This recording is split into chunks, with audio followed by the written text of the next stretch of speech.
August 31st, 2018, around 8 a.m. As my girlfriend was taking a shower, I was getting ready for my job interview.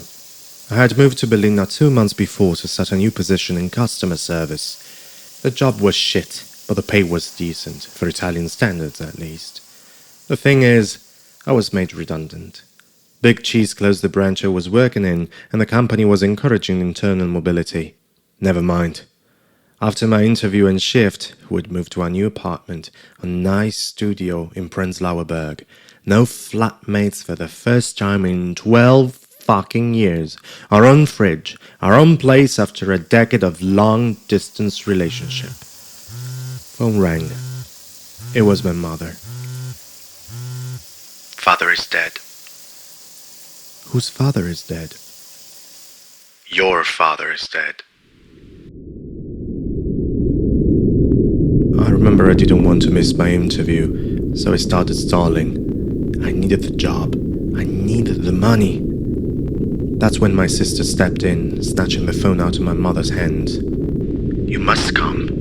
We need you here. We had breakfast at Elf Cafe. We bought a plane ticket to Italy. We had a beer at the airport. We landed in Rome and we were driven to my parents by some family friends. And there we were, back to my hometown.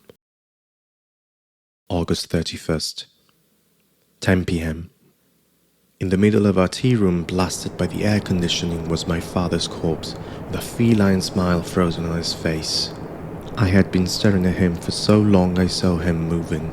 I'd see his cat-like smile opening up in a flash, clamoring in a silent roar with vivid eyes, and his tongue sticking out, jumping at his own wake's bystanders.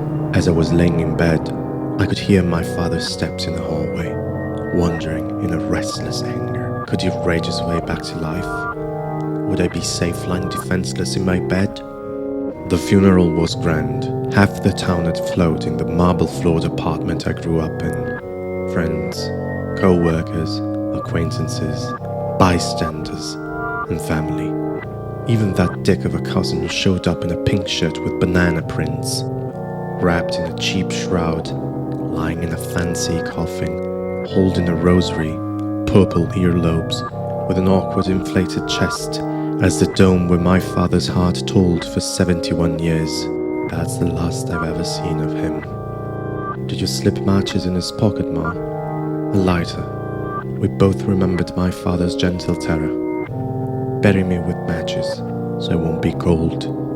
As the pole was scattered with incense, I panicked thinking about my father's lighter, his shoes, his suit, his socks, all things for the living to be brought under, to be tumulated with him. It was hot, and I could not breathe. There was the casket finally buried, the crowd dispelled, this mournful gloom of guilt and solace, for my father and tormentor had gone.